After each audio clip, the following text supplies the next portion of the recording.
আসছে অনেক খারাপভাবে ওরা কলেজে আহত করছে স্টুডেন্টদের, কলেজের গেট টেট অনেক খারাপভাবে ওরা নষ্ট করতেছে, ভিতরে অবস্থা অনেক খারাপ, ওরা গ্লাস টাস ভেঙে ভিতরে অনেক মানুষের অনেক ক্ষতি হচ্ছে।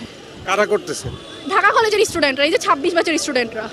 ক্লাস শেষ হয়ে গেছে, আমাদের ছুটি হয়েছে, আমাদের এখন নামানোর টাইম। এখন আমাদের এই পরিস্থিতি ক্লাস শেষে আমাদেরকে ক্লাসের মধ্যে বন্ধ করে রাখা হয়েছিল, বের করা হয়নি। স্যাররা আমাদের সাডেনলি এসে সবাই বলছে যে আজকে মেয়েরা বের হতে পারবে না। পরে সবাই বলতেছিল, পরে আমরা জানতে পারলাম যে এখানে ঢাকা কলেজের ছেলে আমাদের কলেজের ছেলেদের কিছুকে এটা করছে, একটা ছেলেকে হয়তো মারছে, তাকে মেডিকেলে নিয়ে যাওয়া হচ্ছে 3 তারাতে স্যারের কথাতে। আমাদের অনেক ক্ষতি হয়, আমাদের গায়ে ঢিল টিল এসে লাগে। আগে ওরা যাও একটু ভালো ছিল, আগে ওরা মেয়েদেরকে গায়ে হাত দিত না, মেয়েদেরকে এখন মেয়েদেরকে মানে ঢিল ছুটতে নিলে ওরা আগে দেখতো যে এটা মেয়ে না ছেলে, মেয়েদেরকে মারতো না। এখন ওরা মেয়ে ছেলে সবার গায়ে ঢিল ছুঁড়ে সবার সাথে ওরা সেম আচরণ করে, এটা তো ঠিক না।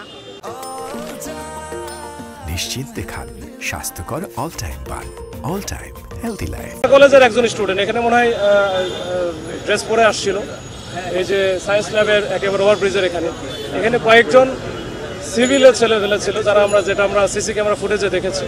তো ওটা আমরা দেখতেছি, ওইটা তার দাবার খেয়ে ওটা সে পড়ে যায়, পড়ে গিয়ে তার গুরুতর আহত হয় এবং তাকে বেল দিয়ে কিছু মারধরও করে। এই ঘটনাকে কেন্দ্র করেই কিন্তু আজকে আবার ঢাকা কলেজের স্টুডেন্ট যারা ছিল তারা প্রায় 2-250-র মতো, এরা তখন এই যে সায়েন্স ল্যাবরেটরি মোড়ে এখানে সিটি কলেজের সামনে এসে ভাঙচুর চালায়। আমরা এটা সংবাদ পেয়ে আমরা কিন্তু দ্রুত ঘটনাস্থলে আসি, আমাদের ফোর্স নিয়ে আসার পরে আমরা কিন্তু দুই পক্ষ মোটামুটি দুই দিকে আমরা ডিসপার্স করে দিই বা ঠেলে দিই। আমরা ওইদিকে ঢাকা কলেজে তাদেরকে ঢাকা কলেজে দিয়ে আসি। এরপরে ঢাকা কলেজে ওখানে যখন ঢুকে দেয় স্টুডেন্টদের, এরপরে আমরা শুনি যে আবার সিটি কলেজ থেকে বের হয়েছে।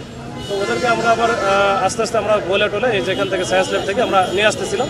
তো এদের মধ্যে আবার কিছু শৃঙ্খল ছেলেপেলে আছে, তারা আবার যে পুলিশকে দেখে পুলিশের উপরে যে কোনো কারণে হোক ক্ষিপ্ত, তাদের বক্তব্য যে আমরা পুলিশ নাকি কিছু করতে পারি না।